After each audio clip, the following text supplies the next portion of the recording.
selamat sore. Hari ini kita ngobrol bareng nih.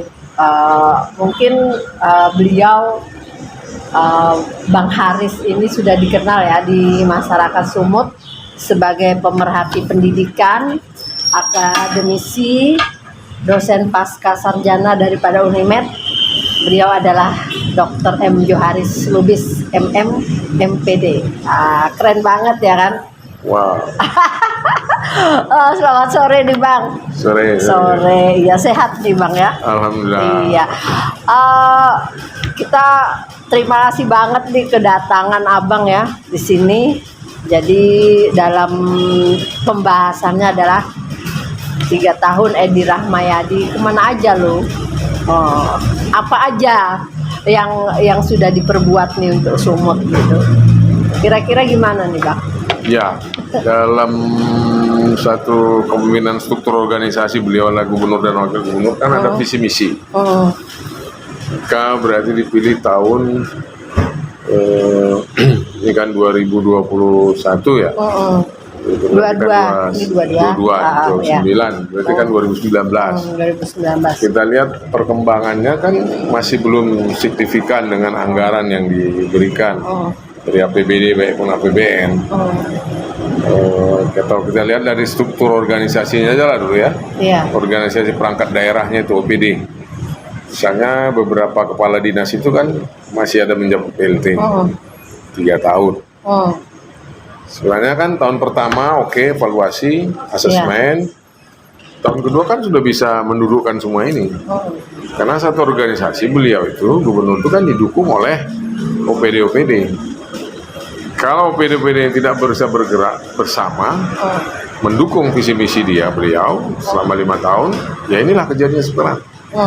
Kita lihat saja misalnya jalan provinsi, kan belum begitu nampak apa hasilnya. Kita lihat kita akan mendapat kepercayaan untuk PON, ya kan? Sampai sekarang kita lihat sport center itu mangkrak bahkan. Ya.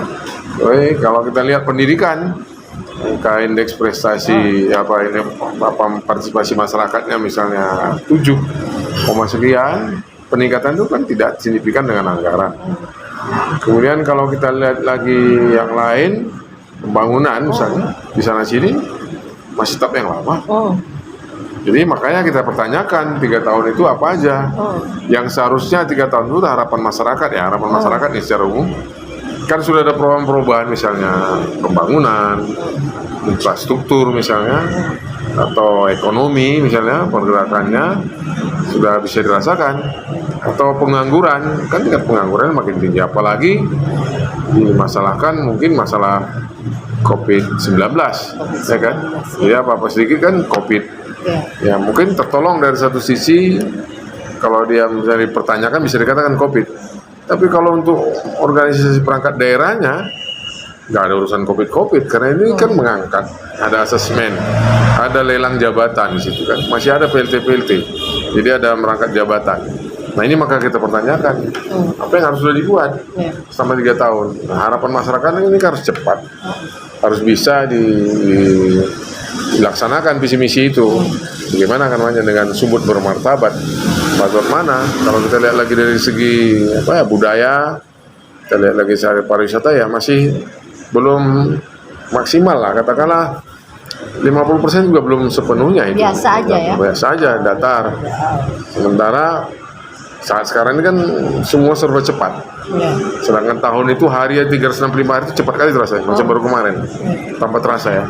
Makanya ini harus cepat. Makanya kita buat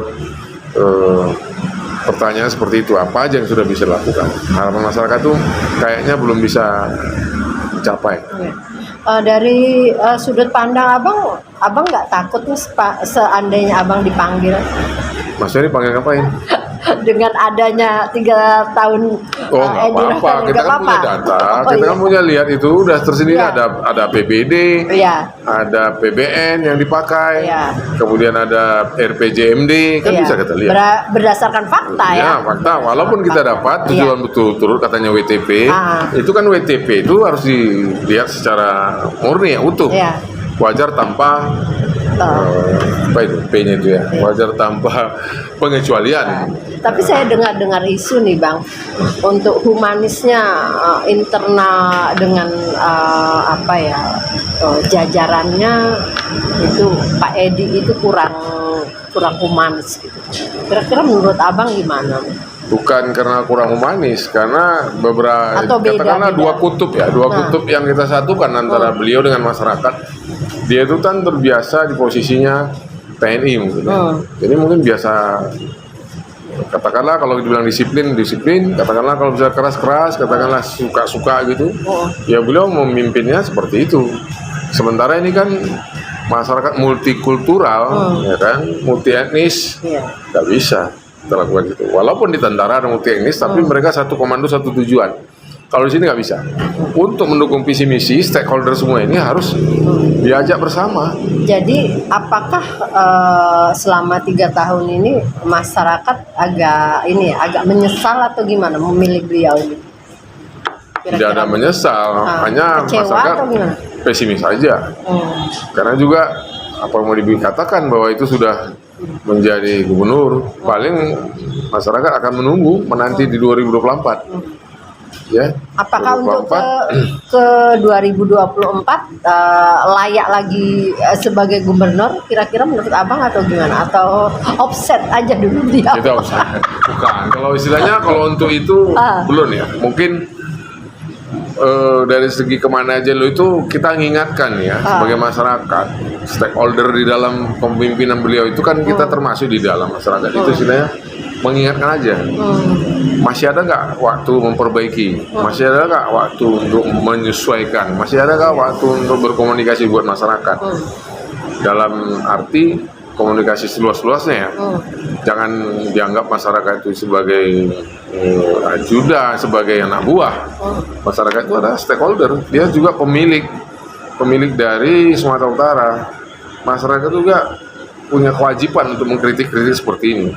Artinya dengan kita buat seperti ini kan kita kena sayang pada beliau. Karena sayang artinya masih bisa kita ingatkan. Dan kita sebagai manusia wajib loh. Amal ma'ruf nahi mungkar itu yang harus kita jalankan. Oke, amal ma'ruf kita buat baik aja enggak, tapi kita kalaupun kita mengingatkan orang kan termasuk itu pahala kita. Tak bisa kita ingatkan secara lisan, kita harus bicara juga secara hati-hati, secara doa dan sebagainya. Ini kita lakukan karena kita anggap ada dana, ada pajak masyarakat di situ. Ya kami mau Sumatera Utara cepat berjalan pembangunannya, apakah kesehatan, apakah olahraga, apakah pendidikan, apakah budaya, kami mau cepat. Itu resiko seorang pemimpin. Ya wajar ya, ada yang mengkritik itu. Untung masih ada kelompok-kelompok masyarakat yang mengkritik. Semakin nggak ada, itu artinya kan sudah tak peduli lagi. Artinya seberapa kedekatan sih Bang Haris ini dengan Edi Rahmayadi? Masyarakat Sumatera Utara dekat pada beliau. Kita nggak ada dekat begitu dekat. Hanya kita. Apa ada hubungan kemistri atau gimana? Oh nggak ada. Kita nggak ada hubungan apa. Hanya hubungan aja bapak dan mana. Hanya gubernur dengan masyarakat. Atau tanam jasa? Tidak, kita tidak. Kita tidak tim kampanye juga tidak. Kita hanya mendukung karena kebetulan ya sudah terpilih ya udah gitu. Kita dukung semua, kita kasih saran-saran melalui tim-timnya. Tapi tim-timnya juga mungkin komunikasinya tumpan, nggak semangat ya terjadi seperti ini. Sebelumnya juga sudah kita bilang bahwa ada tim komunikasi terutama media ya. Karena media ini kan harus rangkul semua. Sehingga tidak muncul opini yang dibangun seperti itu. Katakanlah ada yang bicara-bicara seperti biasa-biasa seharusnya kayak kita ini, tapi karena saya tokoh ya seorang gubernur pasti dikutip orang. Nah sekarang bagaimana komunikasi? Kan ada dinas kominfonya, kan ada humas, kan ada tenaga ahli, kan ada staf ahlinya di situ, kan ada dewan risetnya, kan ada balitbangnya. Maksud kita kenapa ini nggak difungsikan? Fungsi daripada struktur yang ada dibuat inilah yang kita mau digerakkan. Karena beliau di bawahnya itu kan terstruktur ke bawah memakai anggaran APBD juga pajak. Nah ini yang mungkin ya menurut kita kurang efektif sehingga seperti itu. Jadi kalau secara psikologinya mungkin beliau itu kan juga orangnya mau cepat ya. Tapi karena mungkin timnya tadi, bagaimana sepeda, bagaimana motor bergerak kalau di dalamnya elemennya itu ada yang rusak, ada yang udah mungkin ketinggalan. Katakanlah sekarang sudah zaman milenial, tapi di dalamnya masih ada orang kolonial. Masih ada baby boomers ya kan. Sementara sekarang sudah generasi Y kan, misalnya YZ misalnya kan, udah milenial, dia harus masukin milenial. Si pemimpin sudah gaya milenial, gaya cepat, tapi di bawahnya ini rentetannya ini tadi lokomotifnya doke, di bawahnya ini gerbong-gerbongnya nggak cepat, ya selesai. Kenapa maksud kita, kenapa nggak dibuat seperti itu? Kan perlu tenaga ahlinya yang milenial, staf ahli yang milenial, pemikiran ya. Boleh aja sih orangnya gaya kolonial atau generasinya udah baby boomers, sudah terlambat, tidak paham dengan digitalisasi ini. Tapi dia kan harus memilih orang, memilah. Jadi memilih OPD tadi, memilih orang dekat itu bukan karena emosional, tapi lihatlah secara utuh, misalnya kompetensi dari SDM-nya, sehingga ketika menempatkan seseorang di dalam OPD tadi bisa tepat, bisa berjalan cepat dan benar. Itu yang maksud kita. Setelah kita lihat ya evaluasi dari kejadian-kejadian untuk Sumatera Utara, itu pertama masalah pengungsi ya. Pengungsinya juga yang dari luar itu carut marut ya Bang. Kita tidak tahu gimana itu akhir endingnya gitu. Memang ada yang ilegal, ada yang legal gitu kan. Ada yang di Belawan, ada yang di pemukiman yang di Dr. Mansur, dan kemudian kan banyak yang turun ke jalan kemarin. Terus masalah pendidikan juga seperti kurang adanya kesadaran untuk berkebangsaan anak-anak muda sekarang. Kemudian untuk ASN-nya juga ya, mereka lebih agak tertutup gitu. Dan untuk masyarakat Sumatera Utaranya kurang merasa puas lah setelah kita ini kan ya. Itu kira-kira menurut Bang Haris nih gimana? Iya, betul aja. Kalau kita survei pasti kepuasan masyarakat, indeks kepuasan masyarakat kita lihat di BPS statistik, ya masih memang belum mencapai target apa yang diharapkan. Kenapa? Kita heterogen, kita majemuk, ya terdiri banyak. Tapi itulah tugas kepala daerah. Tadi kan udah saya katakan di awal, ketika tim ini lokomotif ini kepalanya lokomotifnya kencang, tapi gerbongnya ini gerbong tua, gerbong lambat, cara pikirnya lambat, ya ketinggalan. Ya kita lihat misalnya masalah pendidikan, berapa sih targetnya, capaiannya? Untuk nih COVID tak terbuka, karena sudah bisa terbuka IPM itu, kemudian bisa terbuka, misalnya tingkat SMA, SMK itu dan SLB, itu kan ada namanya tesnya itu PISA. Di dalam PISA itu matematik, IPA dan sebagainya kita kan ketinggalan. Itu artinya apa? Perlulah menempatkan orang yang benar-benar pada OPD itu. Termasuk mahasiswanya juga ya? Tidak, kebetulan dengan undang-undang ini kan Sumatera Utara itu memegang undang-undang, dulu kan undang-undang kita 32 otonomi daerah. Itu sekolah segala macam di daerah-daerah. Sekarang kan berubah jadi 23. Undang-undang 23 itu mengamanatkan bahwa SMA, SMK, SLB itu di provinsi dikelola. Jadi SMA ke SMK. Kita lihat aja misalnya tentang pendidikan vokasi. Kalau katakanlah SMK kejuruan, apa yang sudah kita bisa buat? Apakah kita sudah memakai tenaga beliau, tenaga mereka yang tamatan dari misalnya sipil, elektro, kemudian menjahit atau teknisi dan sebagainya, kan masih belum. Contoh aja lah ketika kita membuat ini kopi, master kopi ini tadi misalnya meracik itu kan belum ada SMK kita yang khusus bisa tamatan di situ. Itu artinya apa? Kita masih mendirikan sekolah itu tidak melihat pasar. Katakanlah kita sudah mendirikan misalnya SMK pertanian, SMK perikanan, tapi kan belum maksimal. Saya tidak juga menyalahkan gubernurnya aja, tapi ini kan tadi saya katakan struktur gubernur, wakilnya, kemudian OPD di bawahnya ini kan badan-badan di bawah ini kan mendukung, ya? harus mendukung. Ketika dia nggak mendukung, ya tak bergerak. Kemudian kita lihat Nabi juga mengatakan ketika Anda memberikan pekerjaan itu berikanlah pekerjaan kepada ahlinya. Ketika tidak pada ahlinya, terimalah kehancuran. Itu artinya apa? Rata-rata yang duduk di OPD-nya itu kan masih belum posisi yang tepat. Walaupun kita katakan dia asesmennya, nilainya waktu lelang jabatan tinggi skornya, tapi kan nggak tinggi skor itu diambil. Masih ada nilai-nilai yang lain A+. Apa untungnya lelang jabatan itu sih? Apakah Itu karena kebetulan ruginya undang-undang.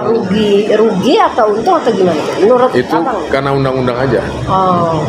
Sebenarnya kalau undang-undang itu bagus, tapi pengawasan yang tidak ada.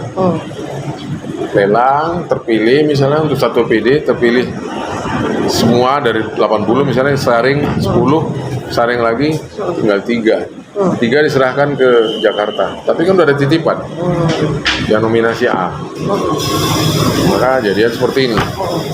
Ya, kalau dia misalnya pengawasannya ketat dan betul-betul terbuka semua, saya rasa bagus.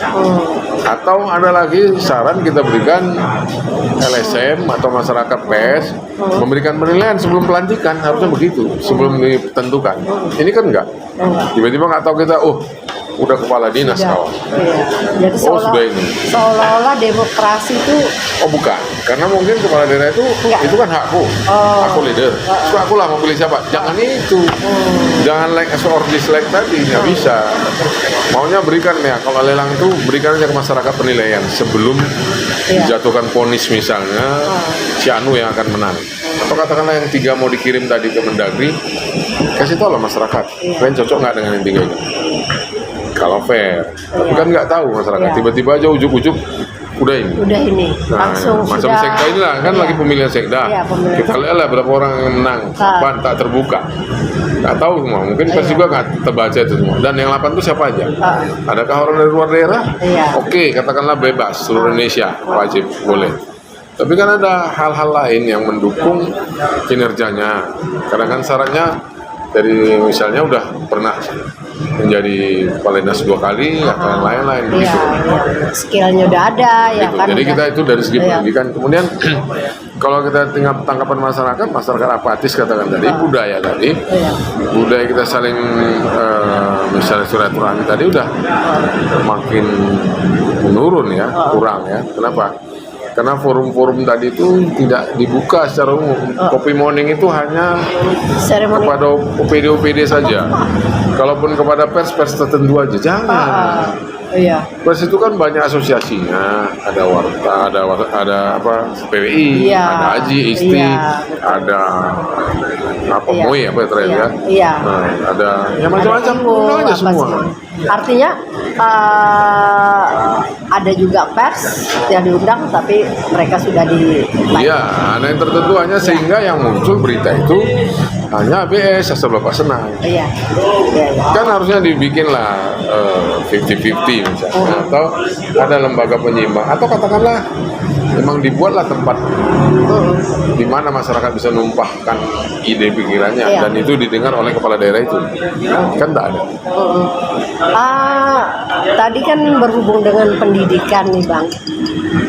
Abang berkecimpung di pemerhati pendidikan ini, apa suka dukanya? Yang jelas saat ini tidak ada pengawasan terhadap misalnya sekolah-sekolah swasta itu. Coba lihat honor guru. Honor guru itu satu swasta yang ngajar ada yang gajinya cuma 100.000 loh. Per jam. Kok per jam sebulan? Sebulan. Oke. Iya. Muncul undang-undang guru dan dosen. Katakanlah dia udah bersertifikasi. Berapa orang yang dapat sertifikat? Oke, kita bilang ada guru honor. Berapa honornya? Dipotong nggak? Ya kan? Oke lah, honornya itu katakanlah misalnya 1 juta kan di bawah UMP. Seharusnya kan sama kan lah UMP walaupun mereka bukan labor. Asosiasinya bukan labor ya. Asosiasinya adalah PGRI. Tapi kan nggak semua pada PGRI. Ada juga PGSI mungkin guru swasta. Ini yang harus diperhatikan gubernur. Panggil itu yayasan kan, tanya. Kan yayasan itu sosial, harusnya nggak boleh ngambil profit, ngambil keuntungan. Kenyataannya coba. ketua yayasan sekolah-sekolah di sini kan itu kaya-kaya semua. Iya. Bukan kita iri. Iya. Apalagi yang internasional ya. Nah, ini kan harusnya ini yang diperhatikan. Kepala dinas itu panggil ini semua swasta itu tanya, dudukkan bersama. Berapa uang sekolahnya, berapa untuk guru. Kan nggak pernah ada ide itu. Iya. Kemudian berapa sebenarnya gubernur atau kepala daerah memberikan kepala daerah ya semua ya, Iya. jangan hanya gubernur doang, ada bupati dan kepala daerah, berapa sebenarnya untuk guru. Ini nggak pernah diperhatikan. Hanya udah bilang, udah Pak, orang tuh udah punya sertifikasi, oke, yang bersertifikasi oke, tak usah dibantu. Yang tidak bersertifikasi, semana ini masyarakat SDM yang mau bagus, sementara pendidikan itu adalah aset, investasi jangka panjang gitu. Tapi kita hanya cakap. Apakah ada pers misalnya atau gubernur mengawasi 20% itu yang di APBD? Enggak kan? Enggak semua pakai 20%. Catatannya itu 20% itu di dalamnya ada gaji, ada honor, ada segala macam. Enggak murni untuk guru. Nah itu kan. Jadi bagaimana dari segi apa ya? Rewardnya lah kita bilang ya, atau penggajiannya sangat sedih guru-guru. Iya. Belum lagi fasilitas lain, misalnya ada bimtek, ada peningkatan SDM. Iya. Iya. Jadi kira-kira untuk harapan kedepannya 3 tahun Edi Rahmayadi ini apa nih Bang? Ini masih ada sisa waktu. Di sisa waktu ini mari kita sama-sama duduk bersama, mereview lagi untuk ke depan ya. Istilahnya 1 tahun lebih sekian lagi masih sempat.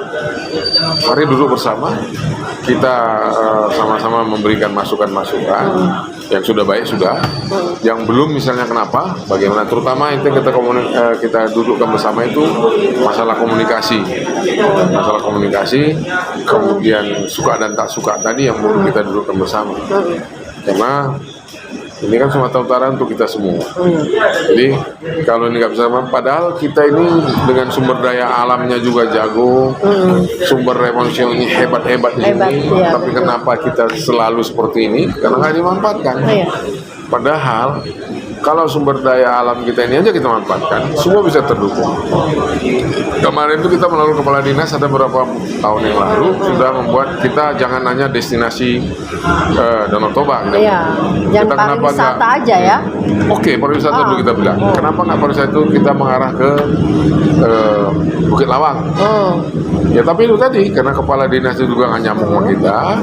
Ini banyak yang nggak nyambung orangnya. Kita kasihkan pun ide yang terbaik masih nyambung. Nah sekarang oke, kepala dinasnya juga ada, tapi juga nggak asal berdasarkan kebutuhan. Istilahnya ada survei kepuasan pelanggan dulu sebelum meletakkan itu. Dari survei itu kira-kira apa yang paling baik di destinasi wisata? Artinya tidak merata. Bukan tidak merata, Jadi gimana tuh? tidak mengundang stakeholder yang berkompetensi, yang kompeten, yang bisa menghidupkan wisata itu. Katakan di sana wisatanya, pernah nggak kita lihat di mana udah siamang itu? Kan nggak tahu. Penangkarnya kan pindah. Ya. Tak ada juga lama lagi. Ini ada apa? Kemudian kita lihat infrastruktur jalan ke sana gimana? Masih ada sejuta lubang kan? Iya. Istilah Sumatera Utara kan jalan sejuta lubang. Oke. Kemudian belum lagi SDM, belum lagi segi publikasi, belum lagi segi marketingnya, ya ketinggalan lah. Itu segi pariwisata. Belum lagi kita lihat lagi segi sumbernya. Kalau kita lihat misalnya Kuala Tanjung, Kuala Tanjung itu hub port ya. Hub port itu pelabuhan terbaik ya, nomor sekian dunia lah untuk jalur perdagangan. Ini kan nggak diperhatikan. Kita sudah sama-sama bilang itu kawasan ekonomi khusus. Yang mana khususnya? Khusus ke pejabat uangnya atau orang lain? Di sana ada Inalum, di sana ada PT-PT yang besar, misalnya Wilmar, ada misalnya Surya Mas, ada apa lagi tuh? Semua di situ. Kami pun heran juga. Ini tahun lalu diberhentikan presiden ini 2020 nggak sih ya? Targetnya kan 2021 itu harus sudah jadi. Tak jadi jalannya. Tak jadi itu pelabuhan itu, walaupun sudah mulai bergerak katanya, sudah mulai bergerak. Kita mungkin asumsi yang salah. Mungkin karena kontainer atau pelabuhan itu takut Singapura, kan lebih enggak Singapura. Kan itu jalur lintas pelabuhan internasional ya kan. Internasional. Kita bisa Selat Melaka, kemudian bisa Selat India dan sebagainya, itu bisa kapal-kapal besar bisa lewat situ. Mungkin Singapura takut kalau nanti semua kapal itu untuk kapal laut itu misalnya singgah ke situ, ini kan income bagi Indonesia, pasti mereka berusaha. Makanya terjadi sekarang di sana, di Singapura. Padahal rancangannya dunia sudah mengakui bahwa Kuala Tanjung Kuala itu. Tanjung, iya, kan sudah Kemudian seremonialnya sudah di ada mana-mana. kemudian ada APBN di situ. Kita curiga juga kemana uang APBN itu. Sementara berjalan ya. Iya, katanya berjalan sih, tapi kita nggak ngeliat situ. Iya. Yang kita pertanyakan adalah kenapa ini? Ada apa? Mangkraknya itu kenapa? Iya. Sama dengan Jalan kita di bilang tempat, tadi, iya. kita membangun sport center. Kenapa sudah diresmikan kok malah nggak jalan-jalan? Ada apa? Ini kan harus dibuka ke publish. Apakah ini termasuk WTP tadi? Kembali ke pertanyaan di awal itu Iya. tadi, WTP wajar tanpa pengecualian. Oh, pengecualian ini mungkin. Oke. Kita lihat itu lagi segi pelabuhan. Nah. Belum lagi kita lihat lagi mungkin segi masyarakat apa misalnya sosial, Iya. kesehatannya kita lihat ya. Iya. Masih banyak juga orang kan berobat ke tempat lain. Iya. Kemudian tingkat capaian anggaran tadi di 33 kabupaten kota kita itu kan yang tertinggi serapannya itu malah batu bara. Mungkin karena belum sampai 1 triliun. Iya. Berdata per 15 Desember, yang terendah itu adalah Kabupaten Karo, serapannya 15 Desember. Oke. Nah ini tentu kan evaluasi buat kita. Nah apakah tahun 2020, 2021 bagaimana ini? Harus jelas. Ini yang belum terbuka tentu. Jadi kita lihat masih banyak ya. Iya. Itu artinya perlu kita duduk bersama, Kenapa terjadi ini? Akibat komunikasi yang tumpat. Jadi saya gambarkan filosofinya kayak ini aja.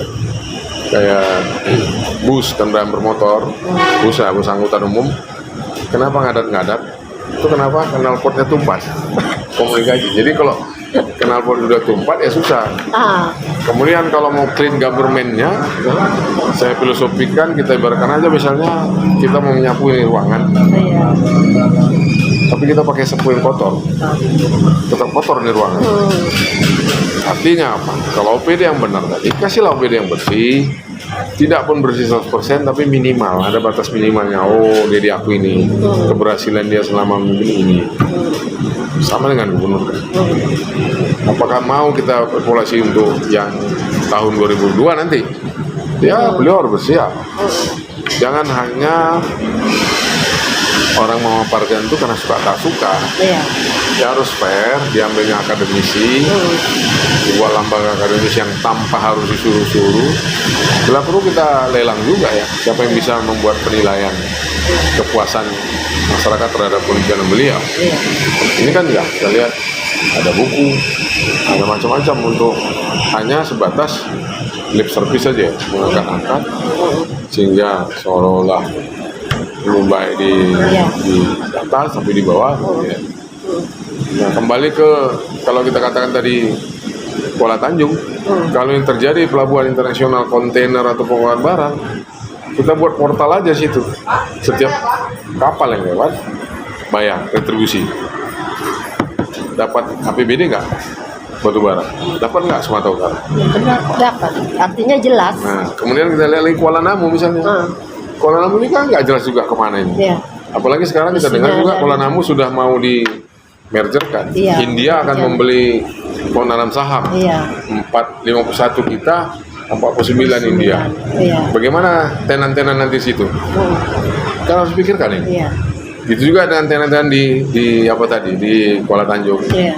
Kan harus pikir itu akan menyerap tenaga kerja, Iya. akan menyerap Sistem PBD. berubah. Nah, ini perlu duduknya jangan orangnya itu juga. Iya. Kembangkan aja, bebaskan aja sedemokrasi. Bukan orang ada pemikiran-pemikiran yang brilian tadi, kasihkan. Ini anak bangsa, ini Sumatera Utara ini kan banyak pemikir-pemikir. Tapi karena tidak tahulah sifat Sumatera Utara itu kan dia kalau nggak diundang nggak akan mau. Coba dibuat undangan secara resmi, ya diayomi lah, di apa kalau orang Batak bilang dianju, apa lagi ya, dibawa, mari ya, kan bisa terbongkar. Sebenarnya afternya ini before-nya mana gitu loh. sebelum dan sesudah apa yang harus kita lakukan. Sebelumnya, apakah Sumatera Utara seperti ini? Sebelumnya kami yakin waktu itu udah nggak macet Sumatera Utara ini waktu pertama kali dia ada. Semua itu jalan-jalan dirapin. Setelah jalan setahun macet lagi. Contoh dulu kan Sekambing, Kata Muslim, kemudian Jalan Air Hakim, terus Sukaramai ya, nggak macet lagi. Ada apa ini? Apakah hanya menunjukkan gagahan pada saat itu? Kemudian kita lihat lagi, ya banyak ya OPD-OPD yang masih yang masih bengkak tapi fungsinya kurang. Apalagi dengan sistem sekarang mungkin penciutan ya, penggabungan, ada beberapa OPD penggabungan, kemudian ada penghilangan struktur menjadikan fungsional. Nah ini maunya harus betul-betul lah dijalankan. Tapi intinya adalah masih ada waktu, masih ada kesempatan kalau beliau mau didudukkan bersama lagi, bila perlu dibedah visi misi kembali untuk mendongkrak ini atau mempercepat ini bagaimana caranya. Tapi rasa masih banyak anak bangsa ini yang mau. Terkait beberapa ketidakpuasan daripada masyarakat tadi kan salah satunya ada laporan ya kan. Nanti kira-kira menurut abang itu gimana? Sah-sah aja atau gimana? Ya sebenarnya ini nggak tren isu itu, tapi bisa jadi seksi. Kenapa? Karena beliau sebagai pemimpin. Kita ambil contoh yang masalah atlet biliar, pelatih. Ini kan nggak ada masalah. Tapi bagaimana ini menjadi seksi? Karena beliau kepala daerah. Kemudian beliau menanggapi. Seharusnya tak perlu kita tanggapin itu, biarkan saja masyarakat membicara apapun ya terserah aja. Tampil introspeksi diri, seorang gubernur kan nggak perlu. Itulah gunanya humas tadi, komunikasi humas tadi. Siapa sih humas di Pemprov itu? Harusnya ini menangani. Ketika ada masalah seperti itu kan bisa dikomunikasikan dengan media yang akan menerbitkan itu. Ada apa ini? Atau diluruskan aja, bilang aja, oh ini pesannya gini loh. Nggak ada, Bapak itu pada dulu. Nggak perlu orang membuat, oh ini Bapak ini nggak perlu. Sampai ada pelaporan lagi ke Polda. Nah hari ini kan melapor akhirnya. Akibat apa? Karena seksi. Dilihat orang ditanggapin, coba didiamin. Macam saya misalnya, kan bisa aja tenar di media Facebook atau di YouTube atau di mana, entah apa dibilang orang. Ketika kita tanggapin, itu masuk dari substansi yang mau dilihat. Dan humas kan berperan di situ. Dan humas itu kan merasa berhasil dia kalau ada cerita ini. Tentu kan banyak ini komunikasiin dia. Nah, seharusnya dikaji supaya ini jangan terjadi bagaimana? Atau kita lihat flashback lagi, di latar belakangnya gubernur ini siapa sebetulnya? Ada apa ini di rumahnya? Kan begitu. Apakah ini menunjukkan suatu kelemahan daripada Edi Rahmayadi sendiri atau gimana? Atau menunjukkan kesombongan? Di awal tadi kita bilang latar belakang dia TNI tadi. Tapi kita lihat juga, sekarang saya nggak berani bilang dia ya. Tapi sebagai pria, kalau pria laki-laki itu di rumahnya sudah nyaman, kayaknya agak jarang lah bisa keluar dari situ. Bukan saya katakan beliau nggak nyaman. Saya begini mengisahkan.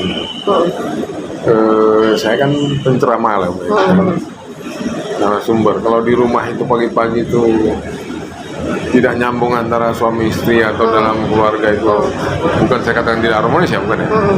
Nah, nyambung atau gimana lah komunikasi itu, pastilah saya akan emosional. Laki-laki emosional. Laki-laki itu kalau tak tersalur, ya kalau kurang mandat ya, nyendat misalnya, emosi agak tinggi. Biasanya cakapnya bla bla. Tapi dia kalau tersalur bagus, maaf ya, bukan beliau katakan tidak bagus. Kalau itu bagus, kemanapun nyaman aja ngomong itu. Apakah faktor umur mungkin, Bang? Atau terlalu saya mau bilang banyak pekerjaan itu, gitu.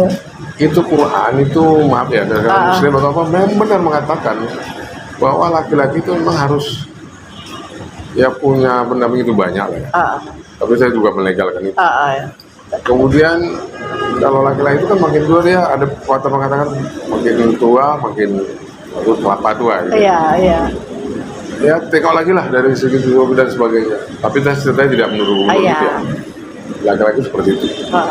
Biasanya kalau dia nyaman, dia pasti bicara itu manis tentu. Tapi ketika nggak nyaman, ibu sendiri kan, mbak sendiri punya suami, coba lihat. Kalau suaminya itu umpamanya di rumah pagi-pagi dia nggak ada kopinya, atau jumpa orang di luar pasti emosi. Saya misalnya ngajar di rumah nggak benar, pagi-pagi nggak ada sarapan, nggak ada ini, pasti si mahasiswa sedikit banyaknya akan terpengaruh dari gaya kita. Iya. Tapi maaf ya, saya bukan Iya. guru. Iya. Cuma orang bisa kaji aja. Itulah Iya. makanya orang tua tadi itu perlu pendamping yang gimana ya? Banyak beri masukan. Tapi kan suatu kepala negara, kepala daerah itu kan pasti ada penasehat. Ya mungkin penasihatnya apa tadi. tidak Penasihat tadi mungkin penasihat tadi mungkin penasihat tadi didudukkan itu tadi tidak pada porsi. Seharusnya ya kan musim sekarang kayak gitu, suatu struktur organisasi dianggap penasehat, pelindung, banyak itu. Penasihat kan rata-rata nggak diopeng. Cobalah buat penasihatnya orang-orang outsider seperti kita LSM misalnya pangkat wartawan yang memang ya memang untuk membangun ya. Pasti bagus. Jangan karena mungkin didudukkan ada APBD-nya, ada uangnya terus keluarganya tuh, yang nggak jadi. kedekatan ya, orang Coba, kedekatan. boleh aja. Diakui dalam Islam memang kedekatan itu KKN itu boleh, tapi dalam arti positif. Nggak mungkin dia mengangkat orang yang tidak dipercaya, dia tidak tahu semua. Makanya dalam doa kita kan mendoakan semua orang. Rabbana atina fid dunya hasanah wa fil mu'minina wal mu'minat, didoakan semua orang Islam masuk surga. Kan boleh, KKN kan? Iya. Tapi dalam hal ini KKN-nya tadi diambillah yang terbaik dari yang baik. Terbaik dari yang baik. Ingat itu. Terbaik dari yang baik ambil. Jangan dia ambil karena emosional. Kedekatan. Jadi ada KKN-nya itu polusinya itu nepotismenya jangan terlalu genetik lagi ya. Oke lah KKN secara struktural boleh. Genetik kalau udah adik sepupu itu membahayakan.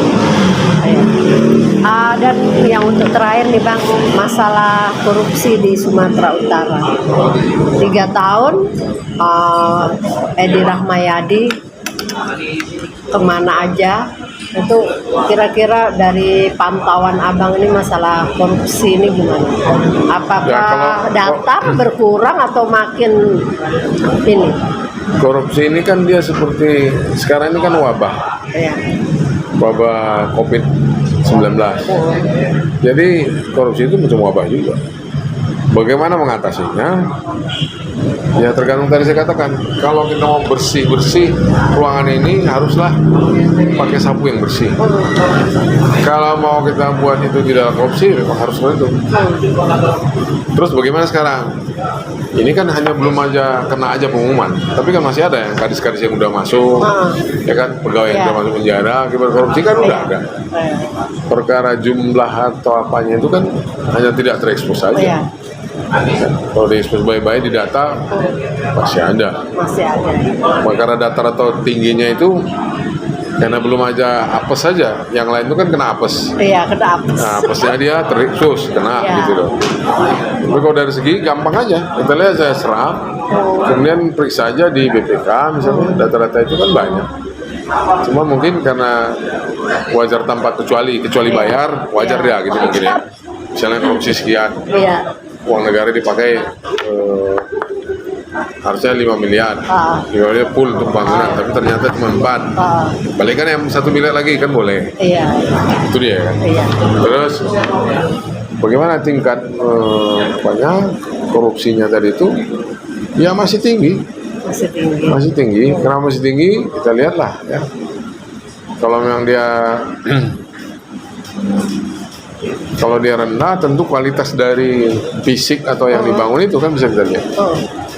Ya, misalnya jalan, beberapa jalan provinsi, misalnya kita lihat pembangunan rumah sakit misalnya sejauh mana, kemudian kita lihat lagi pembangunan yang lain, misalnya dengan anggaran COVID itu sendiri kan tak terekspos. Iya.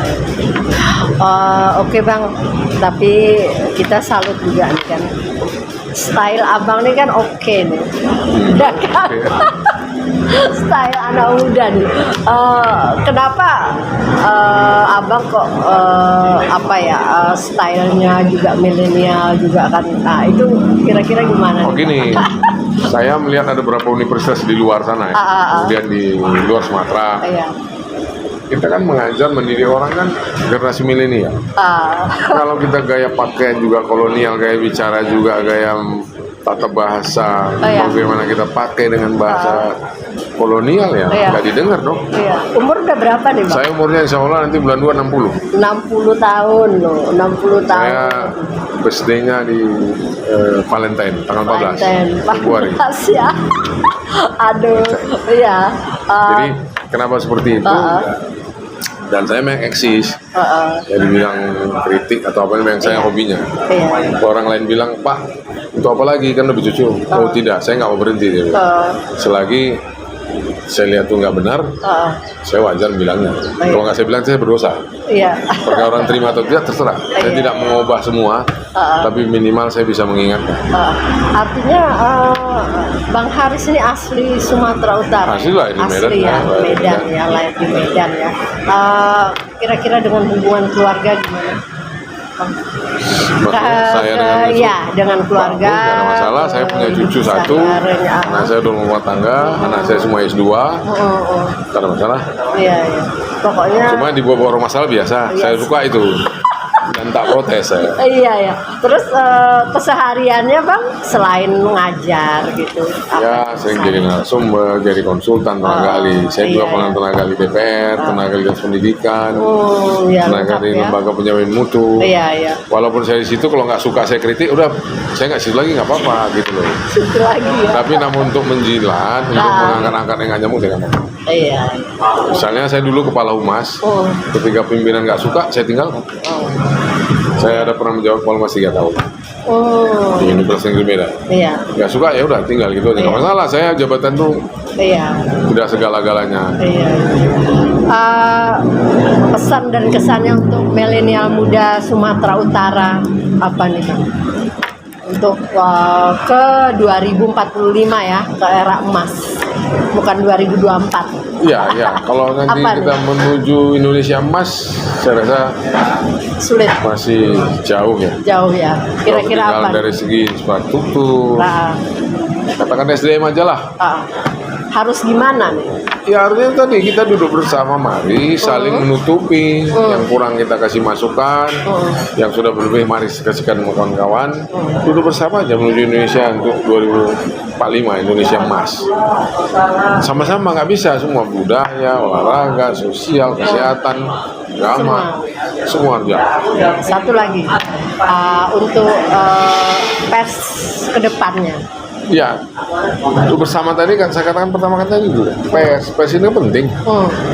Kalau ini nggak diikutkan, kalau ini kita nggak mau dikritik, kita nggak bakal maju. Saya dari dulu dikritik, buka aja YouTube, apa-apa dibilang nggak masalah. Selagi kita benar, kita nggak ada masalah, jalan aja.